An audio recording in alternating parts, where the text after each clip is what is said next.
आप देख रहे हैं एसडीएम न्यूज़। मैं हूं रियाद अंसारी। इस वक्त मैं महाराष्ट्र के तारीखी शहर औरंगाबाद रोशन गेट से बात कर रहा हूं। हम दर्शकों को बता दें कि अयोध्या का जब नाम आता है तो एक अजीब गरीब मंजर हमें देखने को आता है। बहुत कशीदगी देखने में आती हैं, कत्लेआम भी देखने में आता है, पुलिस की फायरिंग देखने में आती हैं, लाशें दिखाई देती हैं, हिंदू मुस्लिम में टकराव दिखाई देता है और गंदी राजनीति से बहुत कुछ हमें दिखाई देता है। लेकिन इन हालात के बीच जो मौजूदा हालात में आप देख रहे हैं, जैसा अज़ान का मसला चल रहा है और कुछ दीगर बातें चल रही है, उस दरमियान से उसी अयोध्या से उसी राम का वो देश, उसी राम का वो गढ़ जहाँ पर इतनी नफ़रतों का बाज़ार कुछ मुट्ठी भर लोग गर्म कर रहे हैं, वहाँ से एक मानवता की, एक एकता की, एक भाईचारगी की और विशेषकर हिंदू मुसलमान की एक ऐसी तस्वीर भर के आती है जिससे हम समझ सकते हैं कि वो लोग, मुट्ठी भर लोग जो गंदी राजनीति कर रहे हैं, उनको इस वाक़ये को, इस सच्चाई को देखकर शर्मिंदा होना चाहिए, बल्कि डूब मरना चाहिए। एक चलिए पूरी विस्तार से जानकारी लेते हैं कि पूरा मामला हम क्या बताने जा रहे हैं। सबसे पहले साहब, आपका पूरा नाम बोलिए और एक जो वायरल हो रहा है, बहुत सी बातें मालूम पड़ रही हैं, तो आपकी ज़बानी बोलिए कि आपके वालिद के साथ क्या हुआ था, क्या घटना घटी, उसकी सच्चाई क्या है। मेरा नाम रफ़ीक ख़ान मुनीर ख़ान है। मैं रोशन गेट में रहता हूँ, रोशन गेट शरीफ कॉलोनी। और असल में जो है 24 तारीख़ मार्च की 24/3 को जो है मेरे वालिद मोहतरम जो है, उनका थोड़ा दिमागी तवाज़ुन थोड़ा कमज़ोर है, बल्कि उनका इलाज भी चालू था। यहाँ हैप्पी फैमिली हॉस्पिटल आज़ाद चौक पर है, वहाँ पर उनका इलाज जारी था और 2-3 महीने से जो है तो उनका इलाज चल रहा था। उनकी दिमागी जो है कमज़ोरी है, भूल की बीमारी कहे या और कुछ, बस भूल जा रहे थे और कुछ समझ नहीं पा रहे थे। इसी में जो है यानी हम 2 महीने से जो है उनके दवाखाने कर रहे थे। लेकिन इसके बाद में एक दिन अचानक ये हुआ 24 तारीख को कि सुबह 7:30-8 बजे के वक्त में जो है, सुबह मार्च की 24 तारीख को वो घर से बाहर निकले और अक्सर बाहर निकलते थे। वो दिन भर आना जाना, गली में बैठना, चबूतरों पे बैठना और घंटा 2 घंटे मस्जिद जाना, ये उनका आए दिन जो है तो उनका आना जाना जारी था। लेकिन एक दिन 24 तारीख को, बस आज से 1.5 महीना पहले कमोबेश, वो घर से जो निकले 2-3 घंटे हो गए तो हम लोग बेचैन हो गए। फिर हम ढूंढने लग गए, पूरा दिन चला गया, रात गुजर गई, बस ऐसे करते करते करते 39 दिन गुजर गए, कहीं पता नहीं चला। उसमें जो है कई जगह अजमेर का, कभी किसी ने कहा कि वो अजमेर जाना चाह रहे थे, वो कभी कभी कहते थे, तो अजमेर भी एक हफ़्ता हमारे 2 छोटे भाई जाकर वहाँ पर 1 हफ़्ता रह के ढूँढ कर, जितनी कोशिश हो सकती है उतनी पूरी कोशिश करके हर जगह ढूंढ के जांच के जो है, फिर वहाँ कोई पता नहीं चला। बॉम्बे पहुँचे दोनों भाई, बॉम्बे में भी 2 दिन रहे, वहाँ पर भी कोई पता नहीं चला। नासिक 2 दिन, रिश्तेदार हैं वहाँ पर, मालेगांव वगैरह, ऐसे बहुत सारे जहाँ जहाँ हमारे अपने रिश्तेदार हैं, परभनी, नांदेड़, जहाँ जहाँ रिश्तेदार है वहाँ जाकर इन्होंने रेलवे लाइन से जो है जाकर ढूंढने की पूरी कोशिश की अलबत्ता। और फिर इसके साथ साथ जो है हमने जो है जितनी भी व्हाट्सएप पर और तुम्हारे क्या कहेंगे उसको, इंटरनेट पर जितने भी समझ लीजिए तरीक़े हैं ढूंढने के और मैसेज पहुंचाने के, उनके फ़ोटो वगैरह देने के, सारी चीज़ें हमने कोशिश कर ली, लेकिन कहीं मुलाकात नहीं हुई। और ये हमारे दोस्त है मियाँ भाई बोल के, ये हमारे हाजी मियाँ साहब जो है, ये भी जो है इन्होंने भी बहुत सारी कोशिश की। और उसके अलावा भी बहुत सारे हमारे अपने दोस्त अहबाब, ख़ानदान वाले, बस्ती वाले, मोहल्ले वाले, शहर वाले, बहुत सारे इसमें लगे रहे ढूंढने में, लेकिन कोई मुलाकात नहीं। एक दिन अचानक जो है 1 तारीख यानी ईद के 2 दिन पहले वालिद साहब जो है हमारे अयोध्या में, शहर में घूम रहे थे। अयोध्या में अयोध्या नगरी बोल के एक बस्ती है, वहाँ पर किसी मैकेनिक के पास पहुँचे और मैकेनिक 2 व्हीलर का मैकेनिक था, बाइक मोटरसाइकिल का। उनसे पूछा, भाई ये कौन सा शहर है, ये कौन सा गांव है, मेरा घर किधर है, मैं कहाँ पर आ गया हूँ, मेरे बच्चे किधर है, मैं कहाँ हूँ, मेरा घर कहाँ है, मेरा शहर कहाँ है। तो वो कहने लगा, चाचा मैं तो नहीं जानता, आप बता दीजिए। तो जिस गाड़ी का काम कर रहे थे वो गाड़ी के मालिक दुर्गेश सिंह, यानी उनका नाम रिंकू है और असली नाम उनका जो है दुर्गेश सिंह है। वो रिंकू भैया ने जो है उनसे पूछा कि चाचा आप कहाँ रहते हैं। उन्होंने जब सुना वो मैकेनिक से बात करते हुए, तो उन्होंने फिर कहा कि आपके पास कोई आता पता। फिर उनके पॉकेट में, जेब में जो है इधर उधर चेक करके एक नंबर मिला। उस नंबर पर जब मुझे फ़ोन आया, वक्त 9:45 या 10 बजे का वक्त था सुबह में, 1 तारीख को सुबह मॉर्निंग में 10 पौने 10 का टाइम था। जैसे ही फ़ोन आया वो फ़ोन मैंने लिया, मैंने कहा कि भाई कहा कि मैं रिंकू कह रहा हूँ अयोध्या से। मैंने कहा कि भाई बोलिए। कहा कि ये चाचा है, उन्होंने ये नंबर दिया है और ये अयोध्या में मौजूद है। तो मुझे फौरी समझ आ गई कि शायद ये मेरे वालिद साहब है। मैंने कहा कि भाई उनसे मेरी बात करा दो। उन्होंने जब बात कराई, बात करने के बाद में मुझे फिर यकीन हो गया मेरे वालिद है। मैंने कहा भाई आप उनका एक फ़ोटो भी मुझे व्हाट्सअप कर दो। उन्होंने फ़ोटो भी व्हाट्सअप कर दिया। उसके बाद मैंने वालिद साहब से 2 जुमले, वो बात भी सही नहीं कर पा रहे थे। मैंने कहा अब्बा आप कहाँ पर है? कहा कि बेटा मैं तो यहीं हूँ। और मुझसे कहने लगे तुम कौन हो? मैं कहा कि मैं आपका बेटा रफ़ीक बोल रहा हूँ। कहा कि अच्छा आप आ रहे मुझे मिलने के लिए? ये अब्बा ने कहा। मैंने कहा कि हाँ मैं बस पहुंच रहा हूँ। कब तक आ रहे? मैंने उनसे कह दिया, हालांकि सुबह से लेकर शाम तक पहुंचना नामुमकिन था, लेकिन उनकी नौयत के एतबार से, उनके मिजाज के एतबार से मैंने कहा कि मैं शाम तक पहुंच रहा हूँ। कहा कि ठीक है आ जाओ, मैं ये। मैंने कहा अब्बा आप यहाँ से कहीं जाना मत, क्योंकि मुझे पता था कि उनकी नौयत, उनका मिजाज, उनका दिमाग जो है थोड़ा सा कमज़ोर है। मैं कहा बहुत रिक्वेस्ट किया। कहा कि नहीं मैं कहीं नहीं जाऊँगा, मैं यहीं पर रुकूँगा। और मैंने कहा कि वो रिंकू भैया को फ़ोन दो। फिर रिंकू भैया को मैंने कहा कि भैया उनका दिमागी प्रॉब्लम है और मैं आपसे दरख्वास्त और गुजारिश करता हूँ कि आप कल दोपहर तक या शाम तक मैं वहाँ पहुँचूँगा और आप थोड़ा सा बर्दाश्त कर लीजिए। रिंकू भैया ने कहा कि भैया आप फ़िक्र ना करें। ये बात उन्होंने मुझसे कही। हम 3 भाई हैं और मेरे भी पिताजी इस दुनिया से चले गए, और ये समझ लो कि ये मेरे पिताजी, आपके पिताजी नहीं, मेरे पिताजी है। आप इत्मीनान रखिए।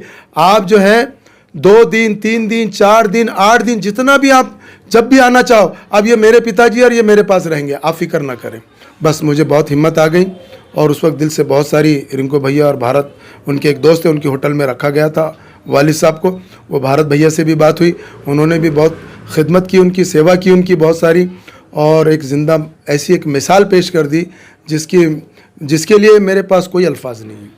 फिर मैंने कहा कि भाई आप थोड़ा सा, अगर उनका थोड़ा सा दिमागी प्रॉब्लम है, कुछ अगर आपसे ऊंच नीच बात भी कर ले तो आप थोड़ा सा बर्दाश्त कर लीजिए। कि उन्होंने कहा कि भैया आप बिल्कुल 1 पैसे की फ़िक्र ना करें, मैंने कह दिया ये मेरे पिताजी है, बस आप बेफिक्र रहिए। और फिर मेरे दोनों भाइयों को मैंने यहाँ से रवाना किया और वो दूसरे दिन जो है रात में 10 बजे, आज 1 बजे बैठे गाड़ी में औरंगाबाद से, दोपहर 1 बजे, कल शाम 10 बजे पहुँचे। तो रिंकू भैया और भारत भैया फ़ोन पे लगातार उनसे जो है यानी कांटेक्ट में रहे, और उसके बाद जो है फिर वो वहाँ पर पहुँचे। फिर ये लोग अपनी गाड़ी लेकर जो है, इनकी होटल से, बस्ती से जो है 2 किलोमीटर बस स्टैंड था, वहाँ पर ये अपनी गाड़ी लेकर पहुँचे। दोनों भाइयों को लिया 10 बजे, और कल सुबह ईद होने वाली थी। ये थोड़ी उजलत करने लगे निकलने के लिए, तो रिंकू और भारत भैया ने कहा कि नहीं, कल आपका त्यौहार है, आप यहीं पर रुकेंगे और कल त्यौहार करके सुबह में आप जितना जल्दी जाना चाहो फिर कल सुबह जाएंगे, लेकिन आज आप नहीं जा सकते। फिर रात में रोका, होटल में ठहराया, उनको खाने वगैरह का इंतज़ाम किया था, उन्होंने खाना वगैरह खिलाया, और सुबह मॉर्निंग में चाय वगैरह, मैंने सुबह 6 बजे फ़ोन किया, बल्कि 5:30 बजे के टाइम में फ़ोन किया। वो फ़ोन पर बात हुई और उस वक्त चाय वगैरह ये पीकर बैठे हुए थे, और रिंकू भैया ने उन्होंने कहा कि मैं 1 किलोमीटर की दूरी पर उनका मकान था, होटल में ठहराया था, मैं सुबह आऊँगा मॉर्निंग में, खाएंगे पिएंगे। फिर भारत भैया, रिंकू भैया और हमारे दोनों भाई अब्दुल खदीर, अब्दुल रशीद, ये चारों ने मिलकर, वो रिंकू भैया ने और भारत भैया ने उनको पानी गर्म कर दिया, और उसके बाद जो है उन्होंने उनको नहलाया। यहाँ से बच्चे कपड़े लेकर गए थे, नए कपड़े वगैरह पहनाए, ईद वहीं पर मनाई, और फिर 10 बजे उनको वहाँ से बस स्टैंड ले आकर गाड़ी में रवाना किया। और फिर लगातार पहुँचने तक रिंकू भैया और भारत भैया जो है मुसलसिल 2 घंटे, 4 घंटे, 6 घंटे, बस कम से कम 8 या 10 मरतबा मेरे दोनों भाइयों से भी और मुझसे भी बात करते रहे पहुँचने तक। पहुँचने के बाद मैं तो मिलने के बाद घंटा भर मैं लेट हो गया उनको फ़ोन करने में, उन्हीं का फ़ोन मुझको आ गया कि भैया पिताजी पहुँचे नहीं पहुँचे। फिर मैंने उनका शुक्रिया अदा किया, और इस तरह जो है इन लोगों ने जो है ऐसी हेल्प और ऐसी मदद की। खैर मिलाना था, उस रब्बे कायनात, उस मालिक ने तो मिला दिया, लेकिन ज़रिया इन दोनों दोस्तों को बनाया, रिंकू भैया और भारत भैया। इनका तो मैं अपनी मौत तक के इनका एहसानमंद हूँ कि इन्होंने जो खिदमत और जो इंसानियत का जो हक़ अदा किया, तो ये मैं कभी भूल नहीं सकता। इन दोनों को जो है मैं कभी ज़िंदगी में भूल नहीं सकता। इन्होंने एक इंसानियत की ऐसी मिसाल कायम कर दी है, और ऐसे इलाके से, जिस इलाके से आज पूरे हमारे मुल्क के अंदर नफ़रतों का बीज बोया जा रहा है, आज पूरे हिंदू भाई और मुसलमान भाइयों में नफ़रत पैदा की जा रही है। हमारे मुल्क के चंद लोग हैं जो ये नफ़रत पैदा कर रहे हैं, लेकिन आज भी ये मेरे मेरे यकीन की बात है और मेरे अपने तजुर्बे की बात है कि आज भी ऐसे इलाके में, अयोध्या जैसे इलाके में, आज भी हिंदू समाज के दो भाई जिनका नाम रिंकू भैया और भारत भैया, इन्होंने एक ऐसी मिसाल पेश कर दी, बल्कि उन्होंने भी रोया और मैंने भी रोया। जब मैं बात किया, जब मुझे रोना आ गया, वो भी रोने लगे और मुझे समझाने लगे, आप फिक्र ना करें, मैं जानता हूँ आपका दर्द, और आप बिल्कुल ये समझ लीजिए कि जैसे आप उनके बेटे हैं वैसे मैं उनका बेटा, वो मेरे पिताजी। इस तरह जो है उन्होंने। सर, आप जैसा आपको मालूम पड़ा कि अयोध्या में हैं, तो हम देखते हैं कि अयोध्या जो है तो आरएसएस हिंदू बजरंग दल का गढ़ माना जाता है, तो कैसा फीलिंग महसूस कर रहे थे कि वो ऐसी नगरी में चले गए? उनका जैसे ही रिंकू भैया का और भारत भैया का जब फ़ोन आया और उनके बस फ़ोन जब उन्होंने किया और उन्होंने जब मुझे समझा, मैं जब रोने लगा और वो जब मुझे समझाने लगे, उसी वक्त मैं ये समझ गया कि सबसे बड़ा कोई मज़हब है वो इंसानियत का मज़हब है। और मुझे एक पैसे का कोई फील नहीं हुआ और कोई डर, कोई खौफ मुझे महसूस नहीं हुआ। जब वो भाई फ़ोन कर जब पहला जुमला उसका ये कि ये मेरे पिताजी है, बात ही ख़त्म हो गई। उसके बाद मुझे कोई, मेरी किसी भी तरफ जो है सोच नहीं जा सकी। क्या आपके वालिद साहब आने के बाद उनके परिवार से उनसे बातचीत होती है आपकी आज भी? हाँ, आज आकर जो है ये 4 तारीख को यहाँ पर पहुँचे, आज 10 तारीख है, और लगातार बस एक दिन कम हुआ, 4 से 5 मरतबा मेरी जो है भारत भैया से और रिंकू भैया से बात। कल मेरी 9 तारीख को बात हुई है फ़ोन पर। मैंने फ़ोन लगाया, उन्होंने फ़ोन नहीं उठाया, थोड़ी देर के बाद उन्होंने फ़ोन किया। उनकी सिस्टर की कुछ तबीयत वगैरह ख़राब है, कहने लगे मैं हॉस्पिटल वगैरह में थोड़ा सा भागा दौड़ी में लगा हुआ था, इसके लिए मैं उठा नहीं सका फ़ोन। बाद में उन्होंने फ़ोन किया मुझे, फिर आज भी मैंने फ़ोन पे बात किया उनसे। चलिए आप इनसे मिलाते हैं।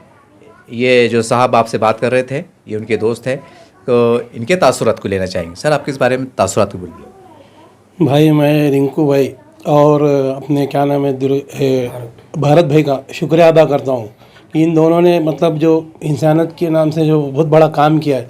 और मैंने भी हमारे जितने भी कर्नाटक वगैरह, मेवात में इधर उधर हर जगह ये इस बात को वो करा कि भाई हमारे दोस्त के वालिद गुम गए, ज़रा इनके लिए देखिए बोल के। और जब मेरे को रफ़ीक भाई ने बताया कि अयोध्या में मिले, तो मेरे दिल से ऐसा दुआ निकली ये दोनों के लिए, रिंकू भाई के लिए और भारत भाई के लिए, कि आज भी इंसानियत में है लोग ऐसे कि जो एक दूसरे को भाईचारा है। ये मुझे अच्छा लगा बहुत। इस तरह से आपने तमाम हकीकत को सुना, पूरे वाक़े को सुना। वाकई अपने आप में एक बहुत बड़ी बात है कि हमारे देश में, हिंदुस्तान में, भारत में ऐसा भी हो सकता है, ऐसा भी हो सकता है, ये देखने को मिला। बहरहाल ये वाक़या, ये घटना उन तमाम लोगों के मुँह पे तमाशा है जो हिंदू मुस्लिम एकता को तोड़ने का प्रयास करते हैं। और हमारे महाराष्ट्र में भी हम देख रहे हैं कि अज़ान को लेकर, बहुत सी बातों को लेकर जो है तो एक बवाल मच रहा है, बहुत सी बातें हो रही है, जिसके कारण भी हम समझते हैं ठीक है, कुछ कानून कायदे अपनी जगह सही है, कुछ अगर गैर कानूनी हो रहा है तो वो रुकना चाहिए, इसके हम समर्थन में हैं। लेकिन कुछ इस तरह से भी हो कि दिल भी ना टूटे और काम भी हो जाए। बहरहाल जिस तरह से कोशिशें हो रही है तो कहीं ना कहीं उससे हिंदू मुसलमानों में दूरियां पैदा हो रही है। बहरहाल अयोध्या, जहाँ एक राम का भव्य मंदिर बन रहा है, वहाँ से, वहाँ के गढ़ से इस तरह की मानवता की, एकता की मिसाल सामने आना, ये हमारे पूरे भारत देश के लिए एक ऐसा संदेश है जिसे तमाम 125 करोड़ भारतीयों ने को समझना पड़ेगा, सुनना पड़ेगा। और हम समझते हैं कि वो दो भाई, जैसा हम पढ़ते हैं गीता में, जो धार्मिक किताबों में, कि लक्ष्मण और राम, ये दो भाई, तो इसी तरह से हम समझते हैं कि वो दो, उसी राम और लक्ष्मण की उन्होंने प्रेरणा लेते हुए एक ऐसा काम कर दिखाया कि हम समझते हैं कि रहती दुनिया तक, और ख़ासकर जब तक हमारा देश सही सलामत है, वहाँ तक ये बात हमेशा याद रखी जाएंगी। और इसी प्रेरणा से प्रभावित होकर अगर पूरे देश में हर हिंदू और हर मुसलमान इस तरह से काम करे तो हम समझते हैं कि वो दिन दूर नहीं, हमारा देश एक महान भारत बनेगा, जिसकी हमें कल्पना करना चाहिए, इसकी हमें कल्पना करने की ज़रूरत भी है। तो उम्मीद करते हैं तमाम वो ऐसे नेता, तमाम पार्टियों के नेता जो हिंदू और मुस्लिम और कभी मस्जिद और मंदिर के नाम पर राजनीति करते हैं, वो इन अयोध्या के दो भाई से प्रेरणा लें, एक सबक लें कि इस तरह की अगर हम मानवता की और एकता की राजनीति करें तो हम समझते हैं कि हमारा भारत एक विशाल भारत बनेगा। हम सैल्यूट करते हैं तमाम अयोध्या नगरी को और दो भाइयों को, जिन्होंने एक ऐसी मानवता की मिसाल कायम की और मुस्लिम समाज को वो संदेश दिया और ख़ुद अपने आप में हिंदू समाज को संदेश दिया कि इस तरह की मानवता और राजनीति करने की हमें ज़रूरत है। तो उम्मीद करते हैं कि इन्हीं से प्रेरणा लेते हुए तमाम 125 करोड़ लोग आगे चलेंगे और एक मजबूत भारत, हिंदू मुस्लिम इत्तेहाद का भारत आप बनाने की कोशिश करेंगे।